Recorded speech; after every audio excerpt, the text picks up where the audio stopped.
SAP ensure that your most important suppliers are getting the information on what you're about to do, what is required for you, because you need to get that data from them to ensure Scope 3, for example.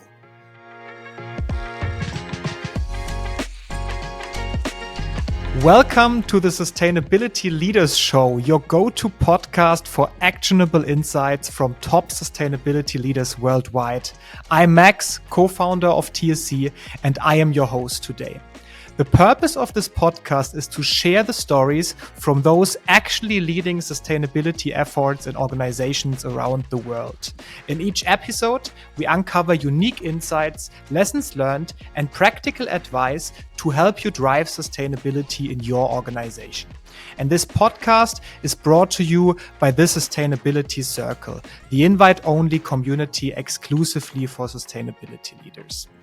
Today, I'm excited to speak with Mikael Salo, who brings over 20 years of experience in the media industry. He previously served as the editor-in-chief of Sweden's largest B2B sustainability media company and developed ESG ratings for the country's top listed companies.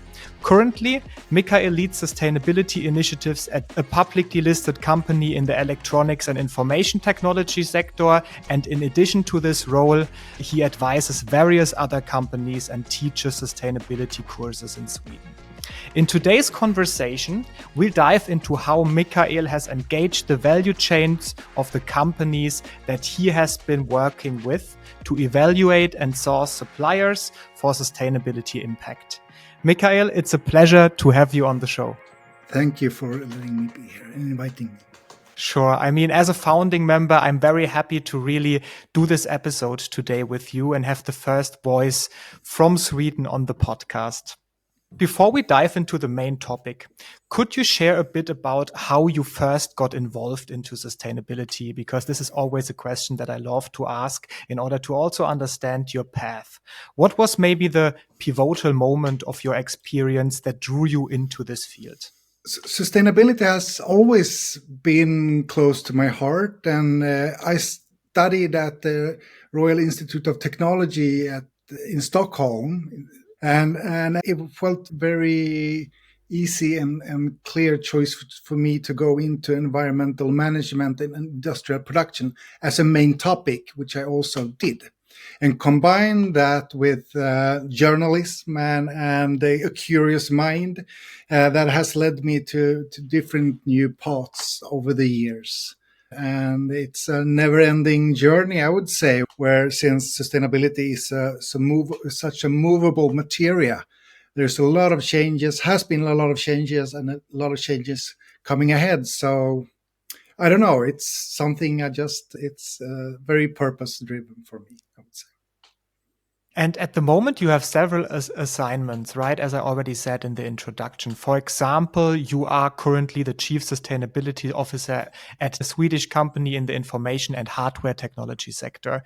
Yes. Can you walk us a bit through what your roles as CSO, but also your other assignments at other companies as a sustainability leader entails at the moment? Absolutely. Almost 3 years ago, I felt that I've been editor-in-chief for almost 15 years, and I've been writing about all these topics and trends and happenings. And I felt, how difficult can it be? Because I've never practiced it. I've never implemented it myself. So it was sort of a challenge to myself, and I got the request if I wanted to become sustainability manager.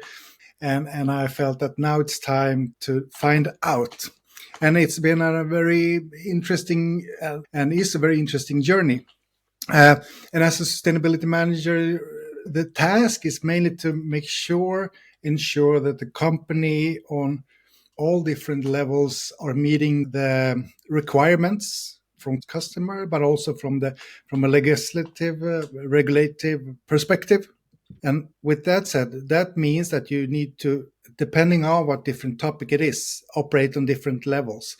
As a lot of sustainability managers do, they talk with the board, they talk with the top level, but they talk also having dialogue and creating processes with the buyers, with the purchasing department, for example, and with the HR and so on. And especially in my assignment here, it's the supply chain is of importance.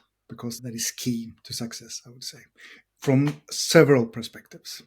I also do lectures and courses for boards and company managements, and especially on the new regulations that are up to come when it comes to CSRD and how that fits into the other regulations that are coming. That's sort of a wave coming within the EU at the moment, when the finance sector is to become a catalyst for sustainable investments. So this means that the hygiene level is rising very rapidly, and all companies, I would say, need to step up when it comes to sustainability performance and awareness. That is very true. We also see that at the moment in the community, the regulatory burden that is currently on the sustainability teams is very high. So this year definitely is under the North Star of the CSRD compliance and everything that goes along with it. And I really hope that next year or from next year onwards, there can be again more the focus on really building up benefits for the company and then also focusing more on sustainability performance than just the compliance part. Before we maybe dive into our main topic of how you actually went over engaging the supply chain and then also securing suppliers, I also have seen that you currently opened a new venue in Stockholm, maybe as a quick side topic to our conversation. How is that progressing and what impact do you hope to make with this new initiative? Oh, we just opened, and it's open and it's fantastic. We've been working on this for 1.5 years, and I'm just one part of a big team that are co-founding and co-owning this venue, cultural venue or cultural house, which have a very strong sustainability fundament, I would say, for human rights, for anti-discrimination, for democracy, and so on. And we are trying to live as we learn. It's a challenge, but we're working on that and innovating with that. And this is, from a sustainability perspective, I believe, important since we're living in a quite polarized world right now. And you feel different political winds blowing and so on. And through art, through culture on stage and music and so on, you sort of get your heart working with your head, with your intellect, which I believe is a key for creating a more sustainable society on the general level. So that is sort of the aim, and it's also really cool to see your fantastic bands on stage and drinking something good, eating something good. So we're trying to be innovative and push the scene forward when it comes to experiencing and consuming culture. Super cool. I have to say it sounds very cool that you also made sustainability to such an integral pillar of your new venue. And maybe there will be a time where I'm in Stockholm and can check it out. So thanks again for... You are so welcome. You will be the guest of honor. So...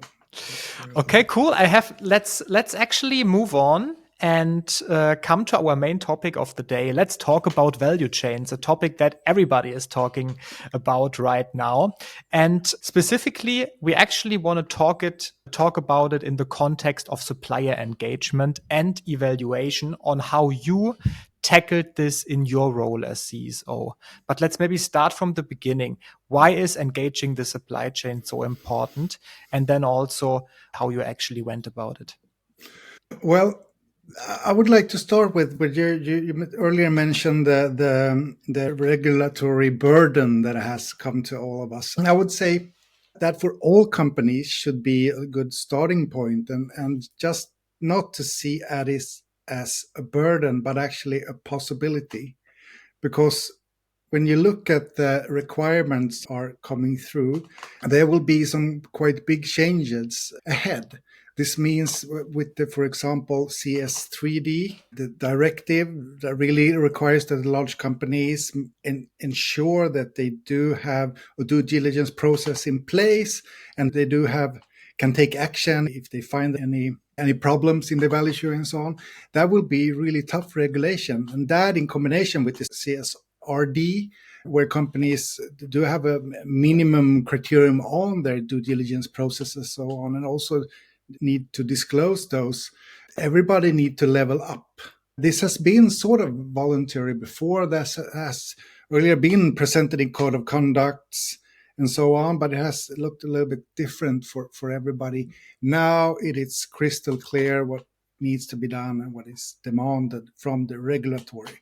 This means that all the big companies will be pushing this through their value chain. And this means that we need to take it further down in our value chain to the suppliers. And the requirements are quite tough. And the best way to implement that is through dialogue, to inform, to have talks about it. Why is this relevant? Why is this happening? What does this concrete mean for our business? And I know I am not alone reading new updated code of conducts coming from different customers where they are very firm on the new requirements when it comes to the climate, when it comes to the human rights and labor rights and so on. This is sort of a new general guidance and game field for the whole business society. Yeah, exactly. And I totally agree. This will really change a lot, not only the CSRD, but especially also the CSDDD. But let's maybe get a bit more specific in your assignments where you are actually in charge of then also kicking off that topic, right? If it hasn't already been kicked off, and then coming up with a strategy process on how to actually go about that very complicated topic of engaging the whole supply chain until really the layer N supplier. How did you actually go about that? I think key is to realize that our suppliers are the foundation of our business, sort of. They are part of our bloodstream. And this means you need to have reliant and sustainable partners for a long time. And I think that's the true approach to have, and together understand how the game field, how the requirements are changing, and to ensure that the knowledge, the vision, and perhaps the mission as well is implemented in the whole chain. And this is also important to having, and I would, as a new sustainability manager at another company, perhaps start with talking with the customers, which is probably the most important stakeholder. Where are you going? Where are your requirements going?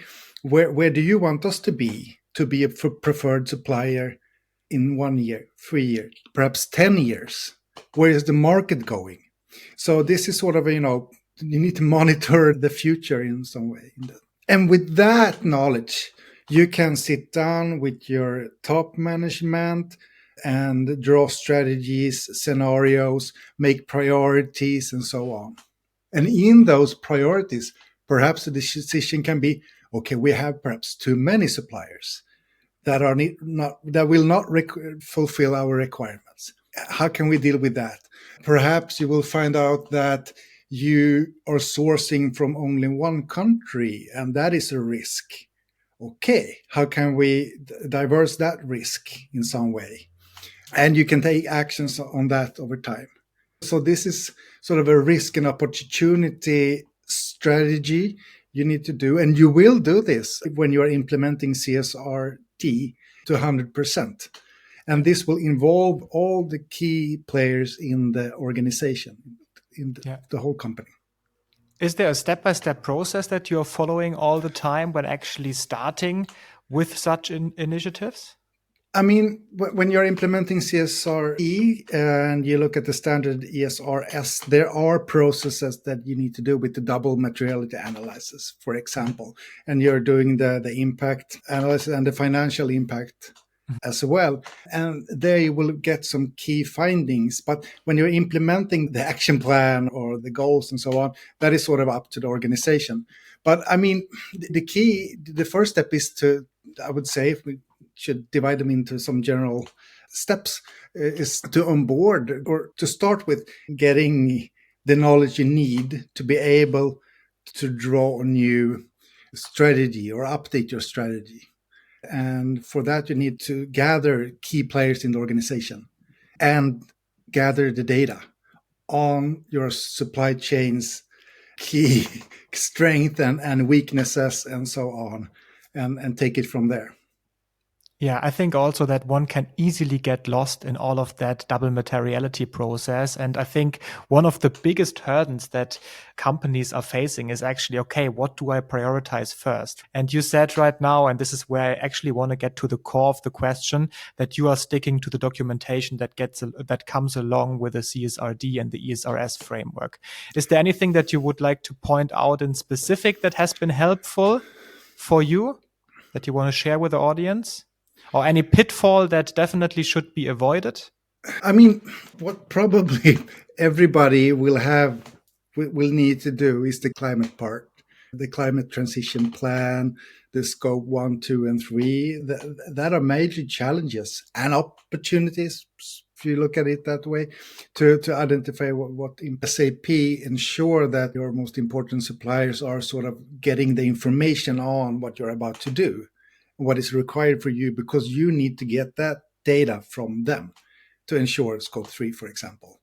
Some data is very easy, some will be quite hard. That's So true. get going. Also, the data from which is the workforce in supply chain, is required and will be quite extensive. So I would ASAP start to spread information, get updates, and prepare them for that, sharing that data. Yeah, I mean, at the beginning, as far as I heard from the industry so far, it's really about also setting realistic goals, because engaging your supply chain for a very big corporate can take 12 to 18 months at least, rather 24. So if you actually need to report in 2026, then you should actually have already started right now. If you need to report in 2025, then that is going to be a pretty tough challenge actually to complete. So it's all about setting realistic goals, right? And the main pitfall to avoid, as far as I can tell, is really to not set too ambitious and too many goals. Is it that you have there some kind of set of goals that you always try to aim for when you start, in order to also get the stakeholders on board, and then also to, yeah, let's say, keep the vibe up and not have too ambitious goals? You hopefully you reach your goals. I mean, that is hopefully you can set those goals within your company with the input from your stakeholders and so on, so it feels realistic and that it also drives change. Another tip I can share is that there are companies, and I've done it as well, are working with, for example, preferred partnerships when it comes to custom suppliers. So you can create incentives for them by achieving certain goals or certain levels of sustainability performance, and achieving that will gain them more business over time or so on. So you help them by, and you give them incentives to achieve the requirements that are put in Yeah, place. that's true. I mean, but first of all, you actually need to find all of your suppliers and then rate them by some kind of format, right? How did you go about Absolutely. that? Was it that you used surveys? Did you have any kind of specific goal in the first outreach with the surveys? You can do that in different Mhm. steps. The basic level is to ensure that they have signed the code of conduct, that they are meeting the requirements, that you have done audits your own. You have perhaps had third, preferably have third party audits, that you hire someone that go and check the factory that everything is okay. And so you have that in place, that you ensure that they're compliant with your requirements. Then there are several programs or softwares and organizations that can work with the evaluation of them, with questionnaires and collecting data and so on. And you get a fairly good view on how they are performing. I've self been assessed by customers during that, for example, EcoVadis, that system, and been working on that and been trying to hit a gold score, which we achieved, for example, which is fantastic. Yeah, when we do, and that is also sort of a guidance in your sustainability priorities. What does your Mhm. customers really think is most important and so on. But I mean, just get going, ensure that you know where you are, what your performance is, your own, and ensure that you know what your customers are requiring, and make sure that you sort of take that out to your own suppliers, and everything will sort of rise over time when it comes to the sustainability performance. I mean, right now we had a look on the customer view, right? And then we also, let's assume we provided a baseline right now. We know who our suppliers are, and we also know, let's say, the degree of sustainability that all of those suppliers have, be it by surveys or maybe also by certification that we required from them. What's then? Should companies also help their suppliers in actually, progressing in their sustainability journey, getting either a higher certification, or how do you go about that? I think it is important to have the dialogue, how this field is evolving over time, how the requirements are increasing, and to set goals over time, absolutely, in dialogue. And also, I think it's about, depending, of course, what sort of a supplier is it, but can you as a customer help them in sort of way? Can you help them with knowledge? Can you help them with training, for example? That is a quite easy way, training on climate and climate change and why this is important. Just raise the awareness and knowledge to start with. And then I think it's about dialogue and so on. And this is movable material, and this will be a competitive advantage for companies, customers, yourself, if you evolve in a good standing over time. So I think that's the strongest argument. I would say you will get the business benefits out of this Yeah. over time. Yeah. Is it that you are then building up own knowledge bases, own trainings for the suppliers of the companies that you are working for? Or is there any kind of standard set of courses that you are advising your suppliers to take?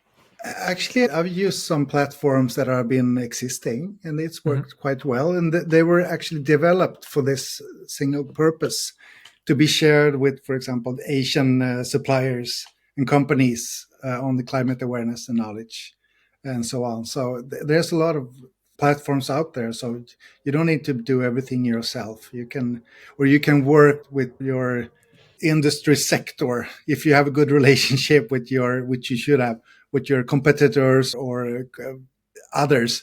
You can work together to make it as cost efficient as possible. Yeah. I think we really touched on a lot of different points here in how to engage the value chain. And I think really this is unique to every company, right? And it all in the end will end up in hopefully a robust supplier program that is unique to every company. And there it's not just about selecting the right partners, but also about helping them improve their sustainable practices. And there may be one question to also go a bit deeper on that. How do you go about certifying suppliers or helping them meet sustainability standards? Is there always then, in the end, a fixed supplier program that they need to stick to? Or is this really like a case-by-case decision and you work with every supplier hand in hand? I mean, that depends on, I would say, a general answer would be, it depends a lot on what sort of company you are, how many suppliers do you have. I mean, the supplier program on IKEA is probably a lot different from the one on Sandvik or Husqvarna, who's delivering garden tools and so on. But I think you need to take a standpoint and develop that from your own company's supply chain and adapt it to your suppliers and your unique products or services you have. But I think the key there is the dialogue with your goals, with your ambitions as a start, and you will take them further in dialogue with your suppliers. And I believe you need to be generous with knowledge, perhaps training, support, and also incentives, I would say. And with the feeling, because we are in a competitive market, the sense of that you're not married for life. So if there's always other suppliers there that can take your place, and that will drive change, hopefully. I think really we got a great idea of your specific learnings. And as we learned, for all of the companies, it's different, right? There is no blueprint that you can follow in every case. It's all about your specific suppliers and then your unique challenges. So now I'd love to shift a bit to the broader industry context as we are coming to the end of our interview. How do you see the current state of the market when it comes to supplier engagement, especially in light of regulations like the CSRD or then also the Corporate Sustainability Due Diligence Directive, so the CSDDD? What impact do you think these regulations will have on companies? It will be a great risk for the large companies, for the biggest companies, to not be compliant with CSDDD or having the due diligence process in place. So this will really push down higher requirements in general. And we haven't seen that starting really yet. But what I can foresee, or I already see, is the business contracts will have these requirements written in them. So by just signing the business contract, you are complying with the expectation of meeting the requirements, which means that you need to, as a company, really need to ensure that you can rely on your suppliers. So this will have a domino effect. There will be a lot of domino effects in different sectors, in different value chains, and so on. And exactly how that will play out, I think sustainability managers are key players together with legal, together with perkers managers and so on, to ensuring that to making sure that the company will be compliant here. Let's maybe right now try to summarize our whole conversation and let's try to actually help sustainability leaders who are just starting to engage their value chains right now. What would you recommend as the first step? What are the common pitfalls that they should be aware of, and how can they actually avoid it? I think the key is to make sure that the company's key players, key roles, CEO, CFO, HR, purchase department, the board needs to be, according to CSRD, have insights and be part of this as well. I mean, to make sure that everybody has the good view and are updated on the new requirements that are to come. And with that, you can make sure you get the mandate, the resources you need, the team players you need, because you can't do that alone as sustainability manager. You can be a catalyst, you can be a project manager, you can be, holding the strings and driving the process.